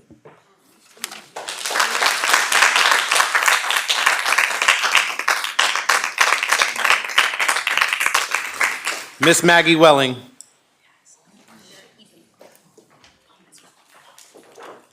I only have a few things to say, but I don't think it really matters because you don't listen anyway. You do whatever you want anyway. Dr. Bourne isn't even here. She just walked away. However, on the 22nd of April, Mackenzie, Victoria, and Phil voiced their dissent against the reduction in positions. They asked Peterson and Roaring about the justification for these reductions, or should have been acting, but still deputy superintendent could only answer with, per the suggestion of the acting superintendent. That's pathetic. When further asked the acting superintendent another time, she gives no answer. Since Dr. Bourne has not filled in the blanks, I will. Dr. Bourne makes decisions based on who she hates. That's the only thing I can assume, because she doesn't answer. Worth also noting that Dr. Bourne was not at the superintendent's budget meeting.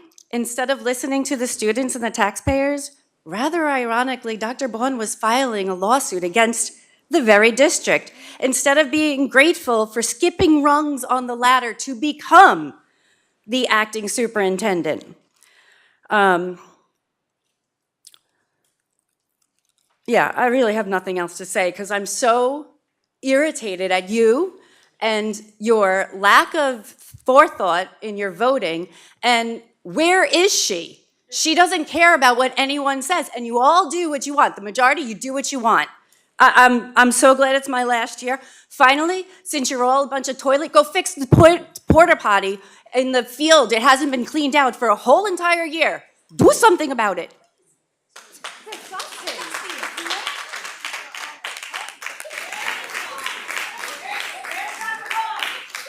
Miss Tracy Wallace.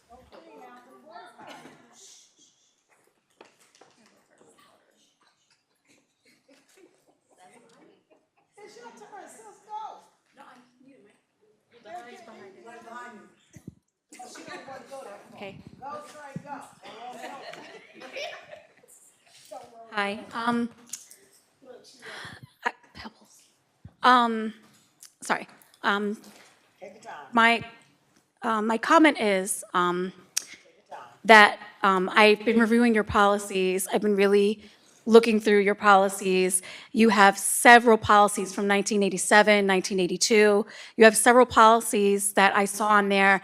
It says Board of Education laws, and there have 0 adopted dates on them. There are several policies that need to be reviewed.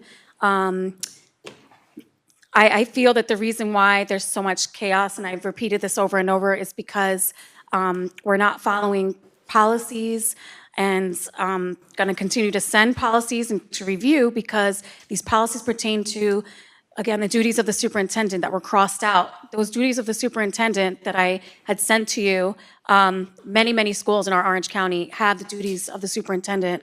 It's not redundant with the contract because if you look at the contract from which I did email you, I emailed all of the content because there's no way I can bring all the content here.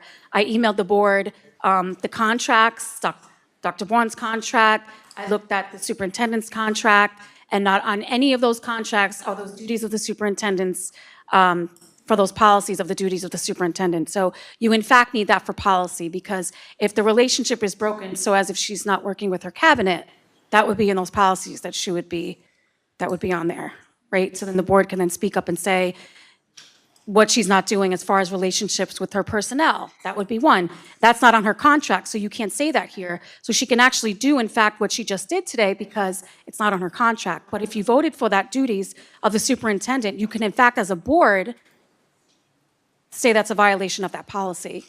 So that policy is really needed. These policies, these duty of the superintendent policies are there for a reason. It's there because in her contract, a lot of these things, people are getting waived, I'm not just talking, there's anyone that can be a superintendent. I'm saying anyone in that position can do what they want because your policies are not in order. Your policies are not up to date.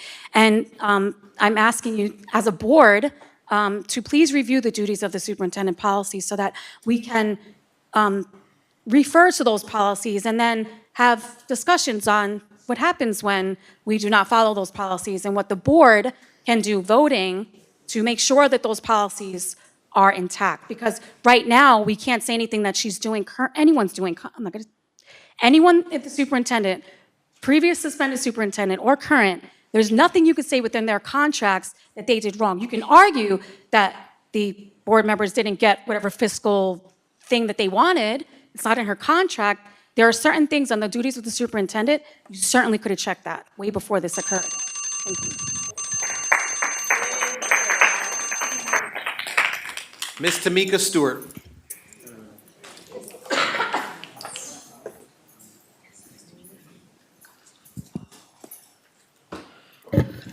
Good evening, everyone.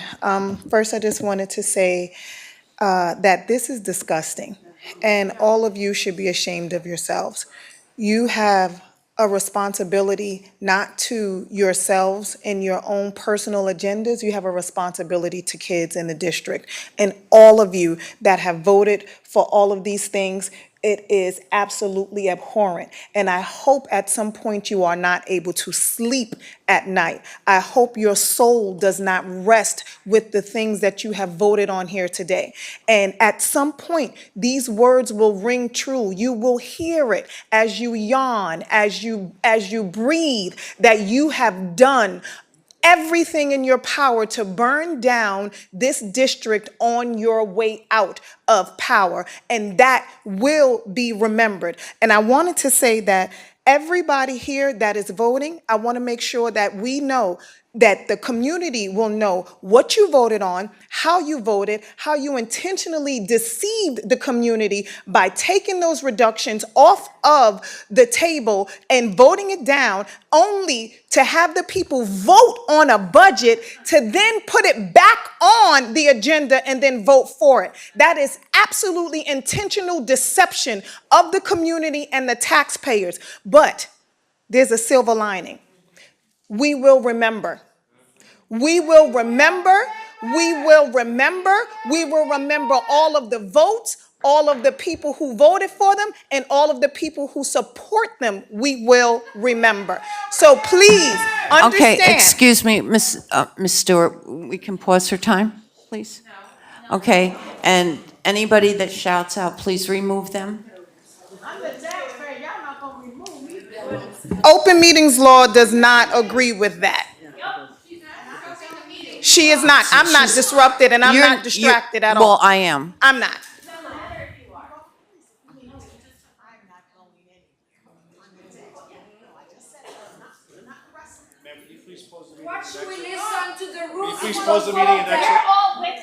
And the way that you are weaponizing motion to pause the meeting. security that the taxpayers pay for is absolutely abysmal. You're the one who's Roll call. disturbing it. I'm not concerned. Roll call. Roll call to Point of order, pause the point of meeting. order. What's the motion? Who's made it? What's going on? I said motion to pause the meeting. Okay. Who was, Thomasina second. who made the motion, ma'am? I did. You In did. the middle of my comment, And there's and the motion's been seconded by Ms. Bello? Mm-hmm. And what's the Point of motion to order. pause the On the meeting? question. Point of order. How long will it be paused for? Or How long is the pause, ma'am? till order can be, 20 minutes. The meeting is paused for 20 minutes. Roll call. You guys Roll act call. worse than children. Is there any discussion? Gosh. Minutes? Not. Motion to amend to 5 minutes, please. Excuse me. The more you try and silence the community, the louder they're going to become. So you can pause as much as you want. It's not going to happen. Motion to amend to 5 minutes. And okay. Roll call. Roll call on amending it to 5 minutes. Roll call on the amendment to 5 minutes. Ms. Mackenzie Boucher? Ms. Mackenzie Boucher? Ms. Victoria Boucher? Yes. Mr. Bergarelli? No, let the speakers finish speaking. Mr. Duray? No, let the speaker speak. Mr. Howard? No, I think it's very disrespectful to pause in the middle of a speaker speaking to the board and to the district. Ms. Bellitti? No, I agree with Mr. Howard. It's very disrespectful. Mr. Stewart? Yes. Ms. Christine Bello? Yes. Ms. Thomasina Bello? Yes.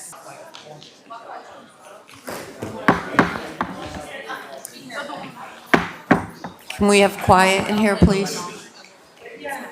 Ms. Stewart, you can continue.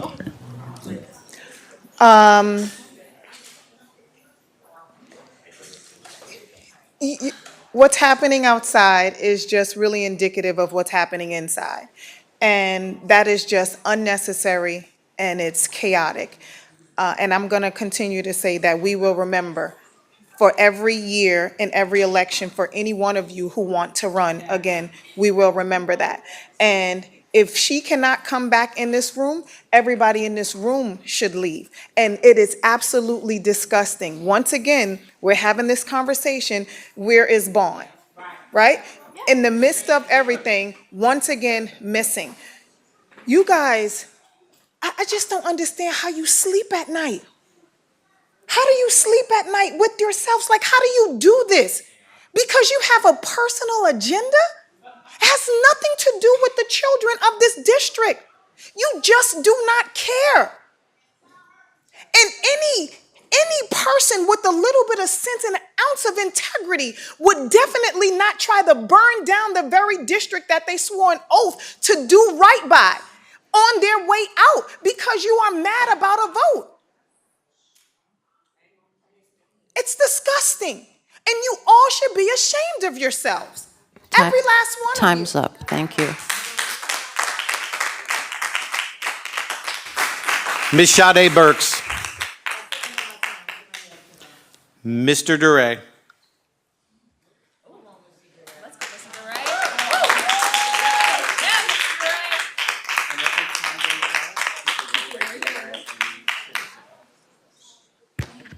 Good evening.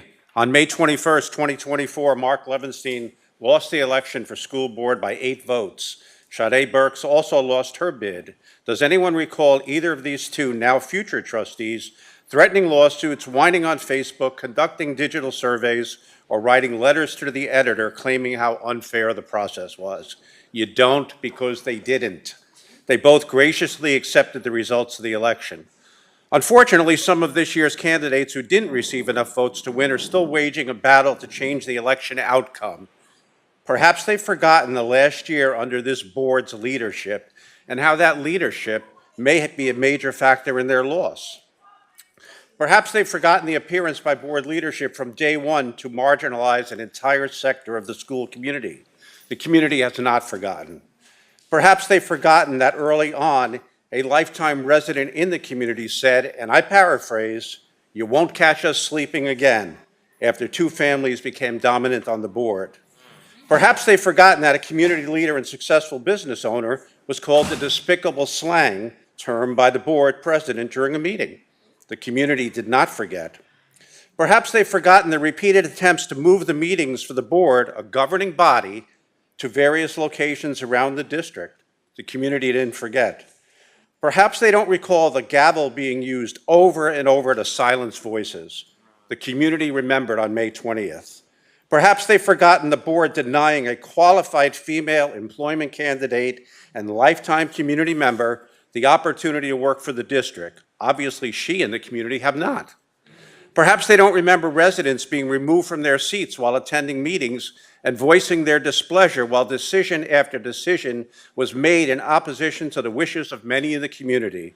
On May 20th, the community remembered.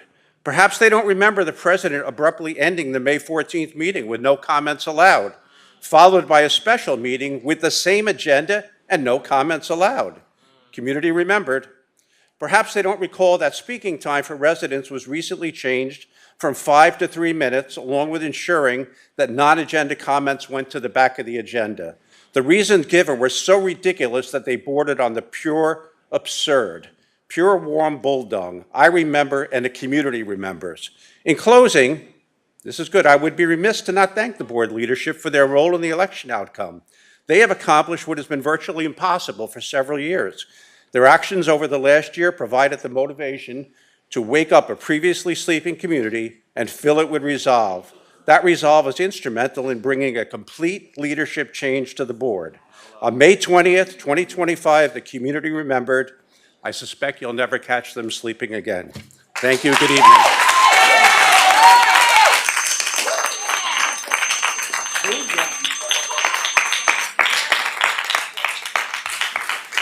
There is nobody else signed up to speak on non-agenda items. There's 15 minutes left. If Madam anybody President. else, please come to the podium. Mr. Howard. Thank you. So, let me be careful with my words. So, what actually happened in here tonight was very disrespectful, unfortunate, and a little discouraging. So, what we actually turned into this evening was making our school board meeting into a police action. But we need to understand, as a board, as a district, there's a two-way street to respect. Now, I don't know the reasons. Maybe they were very valid.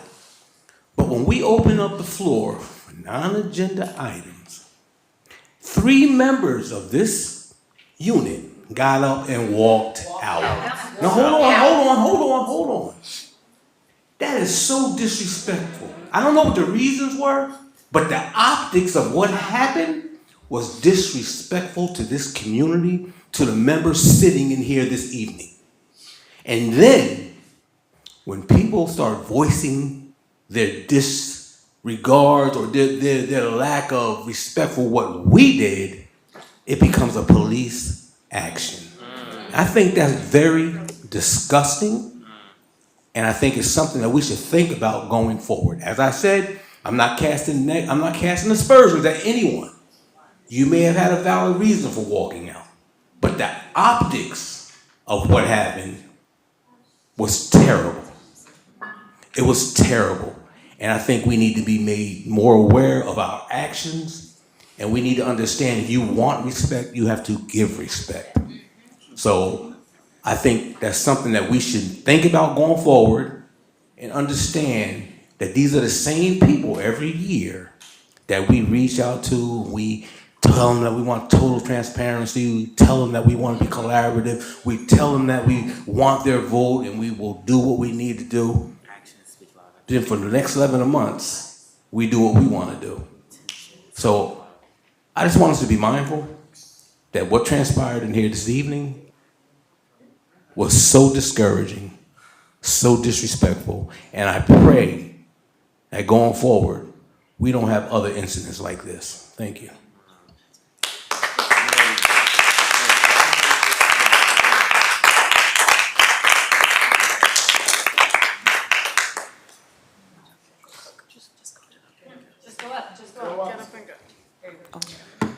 Christ, it's like you guys like being scolded or something, I don't know. Hi, Joe Gato, resident senior. I showed up here a while back and I was appalled at the behavior of this board majority towards the community. And while I'd love to say that they've improved since then, that would be as false of a claim as the claim that board election fraud happened. So I guess we know what I mean. The fact is that every meeting I've been at since then, the board has almost unilaterally tabled or called executive sessions on important issues and narrowly passed some resolutions designed to further push away community input, pushing the public discussion away to the end of this meeting, as well as shortening individual speaking times and even seeking to limit who can speak at public meetings, is further proving the notion that board majority is acting in an authoritarian and tyrannical way. And I would just like to say that pushing away the community, not just students, but all of Newburgh and New Windsor's families, is pathetic. I thought kicking out a person from the meeting at NFA was tyranny, but calling the cops on a vocal protester, which, by the way, is a First Amendment right protected under freedom of protest and assembly, is really bad. It's downright totalitarian, borderline fascist, perhaps even reminiscent of some current events, like something happening in the West Coast. Can't really talk about that. You will be remembered from this point onwards, and unfortunately, it appears that you will be on the wrong side of our little portion of history. So shame on you. Congrats to the new board members, and may they fix what you guys messed up. Thank you.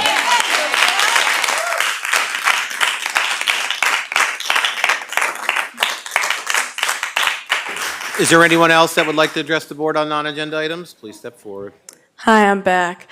There's a lot of things I want to say, but I'm just going to focus on one. The superintendent and the board president sat here and looked at us all night and said that everything that they just approved and everything they just passed was in the best interest of the students. What students? It's not us. You've claimed this entire time that we are here and we're not representing the majority of students. I'm sitting with the executive student council president and the senior student council class president. I haven't seen any other students at these meetings. I haven't seen a single one come out to support you. The only thing I've seen in the last 6 months is all of us at every single meeting supporting our administrators and supporting our teachers and supporting our district that you're trying to tear down. You were trying to tear it down before, and now somehow even worse since the two of you have lost the election. What students do you think you represent? It's not us. I don't know anyone. I don't go to school with anyone I have spoken to that agrees with the decision that has been made by this majority or by this acting superintendent. So who are you speaking for? Who are you making these decisions for? It's not the students. She's texting. She's not paying attention. No, you're not.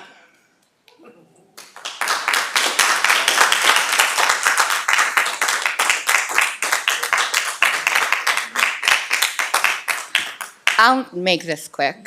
Sarah Maida, Town of Newburgh also. So I just want to say that it's really only fitting that this meeting ended with the police being called, because we really come for full circle, because I remember the first meeting that the majority that was composed of the last, nut jobs, frankly, starting with one of the members saying that she was threatened and having the police presence here. So it's absolutely perfect that that's how this meeting is going to end tonight. Everything that everybody has said is what I would just echo. I'm going to close with two questions. One is how do you people sleep at night? Seriously, how do you justify your actions? Two is, do the people who have to start work in 9 hours know yet, or do one of you have to leave here and call them? And the last thing I'll say, because I don't think you've heard it enough tonight, is anybody who voted for this garbage should really be ashamed of themselves. Thanks.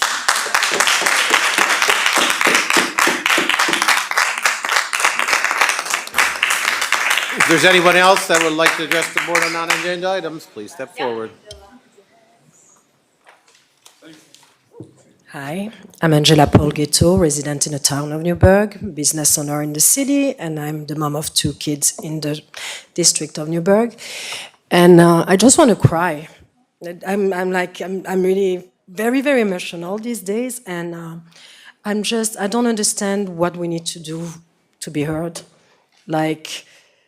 We tried everything. We tried to talk calmly. We tried to have a board. We try to scream and be passionate. We try everything. And I really am, I'm holding it because I'm no, please, Miss Bond, please look at me in the eyes. Last time I tried to talk to you outside and you're you have nothing to tell me. Why wouldn't you look in the eyes? Why can't we be normal people? And you're supposed to be the one representing my kids. You're supposed to be the example for our kids, all of you. She's never listening, never looking. Never. It's always the computer. I'm always trying to see what's going to be in your computer that's so much more important than us. I don't know. I don't know what to do. I see on social media, I'm trying to stay really, with the facts and really quiet, like calm, and then it's like it's bullshit. It's just lies. It's just fake news. It's sorry. I need to be a good example for our kids.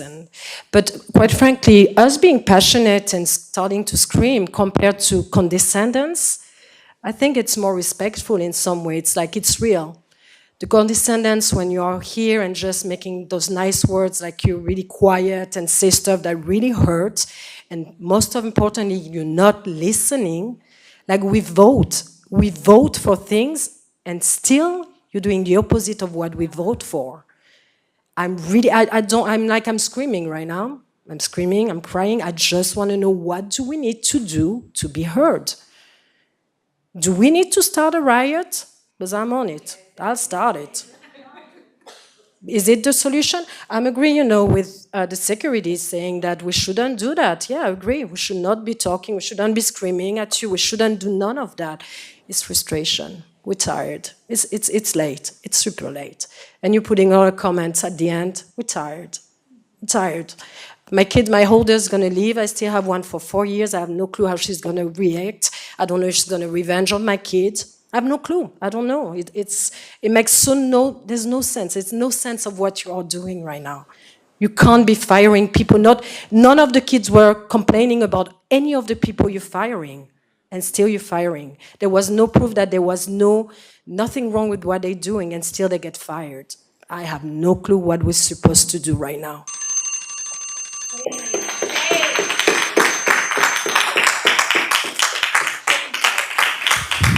Is there anyone else?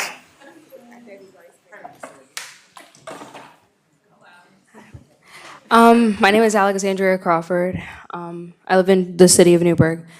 I just want to say, as my last thing coming up here, in 3 days I won't be going to this school anymore. How can I say how the last week of my senior year is going? It's awful. Like everybody else said, I don't know how you sleep at night. If I say something mean to somebody, I'm literally twisting and turning, praying, okay, like let me ask for forgiveness. Let me go talk to that person and say sorry. So I don't know how you can do this. From president to president, from executive president to board president, please, I beg you, change your decision making. I would not have one executive president if I sat there and yelled at kids, if I sat there and I was rude to people. It's just not how it works. A quick story, when I won, I was given a gavel and it was engraved with my name on it for student council. And I don't even like using it. Everybody makes fun of me. They're like, oh my God, you always forget it. And I'm like, well, because I don't feel the need to have to use my gavel at a meeting anymore to silence people. I don't need to do it. And like, I wonder in the back of my mind, I graduate in a few weeks and I'm like, there might be revenge on me, but honestly, it's worth it. It's so worth it. It's literally so worth it. I'm not reaping any of the benefits. I'm not reaping what I sow. So I'm not here anymore, like I said, in 3 days. I don't get anything from what I'm talking about. It's for the younger kids. It's for the next generation. It's for the new kids. They deserve it. If we didn't get it, that's fine, but they need it. Change your ways, change your thinking. I beg you. Like I don't know what else I have to do anymore to sit here. Like you hear me, I'm about to cry. It just builds up anger. I don't ever want anybody to have to feel this way about their education. And I tell the juniors that are moving up, I say, guys, when you take over, don't be rude, be calm, agree with everybody. Even if they don't agree with you, that's okay, because we have to agree to disagree. Sometimes Akira and I argue at meetings all the time about things, but you don't see me hating him, I love him. We've gotten along for 4 years. Make it happen. Just whatever you do, make it happen for the kids. We're begging you. We love this district. We wouldn't be up here arguing and yelling and screaming if we didn't love this district. So, yeah, do what you have to do to please change, because it's gross.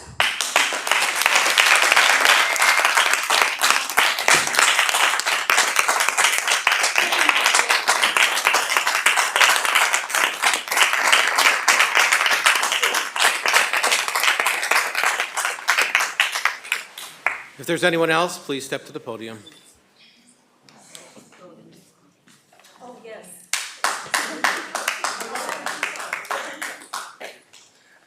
Emine Williams. There's this one song, this one line, it says, it's been a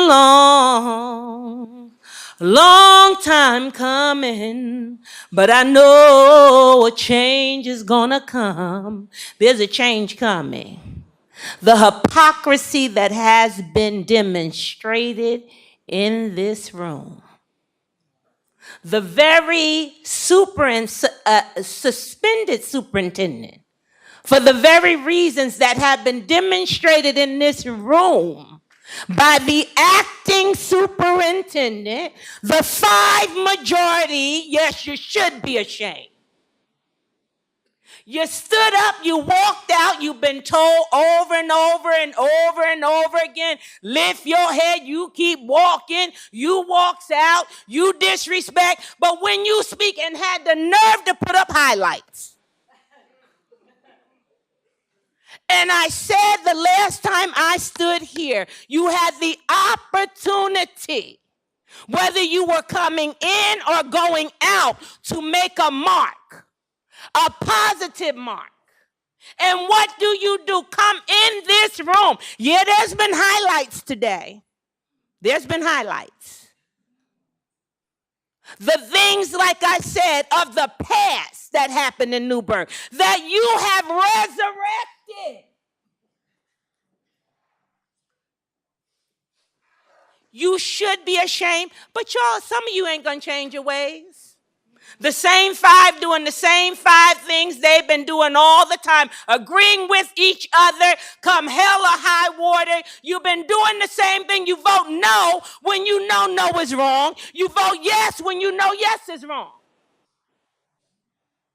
You brought charges that are false. You will not repent. You won't say sorry. You won't respect. And you keep doing the same thing. Let me tell y'all that are doing right. Do not be discouraged. Did y'all hear me? Don't be discouraged. Lift up your head. Oh, a change gonna come. Because Newburgh is hearing. And we gonna answer back. You're going to reap what you sow.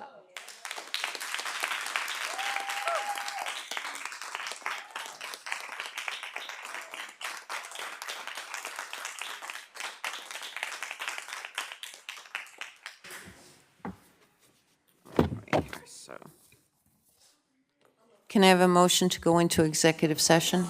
So moved. And a second? Second. Roll call. Be it resolved, the board hereby recesses into executive session for the following reasons. Number 1, to consider the service of an officer of the district pursuant to Education Law Section 1709-18, to discuss negotiations with the NTA bargaining unit, teachers, teaching assistants, and the per diem subs, and to receive advice from legal counsel. Will there be action?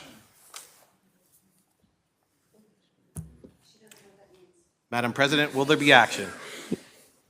Yes, after the vote. Yes, after executive session. Did public comment end? Yes, it did. I wanted to speak. Okay. Roll call. Roll call on the executive session. Mr. Stewart? Yes. Ms. Christine Bello? Yes. Ms. Thomasina Bello? Yes. Ms. Mackenzie Boucher? Yes. Ms. Mackenzie Boucher? Yes. Ms. Victoria Boucher? Yes. Mr. Bergarelli? No. Mr. DeRay? No. Mr. Howard? No, I would like to hear from our student that was approaching the microphone when we said there was over 6 minutes left. Here's a school district. Ms. Politi? No. That motion passes. Shame. So we're not letting the student speak? Can I have a motion to adjourn? So moved. Second. Roll call. Ms. Thomasina Bello? Yes. Ms. Victoria Boucher? Mr. Bergarelli? Yes. Mr. DeRay? Mr. Howard? Ms. Politi? Mr. Stewart? Yes. Ms. Christine Bello? Yes.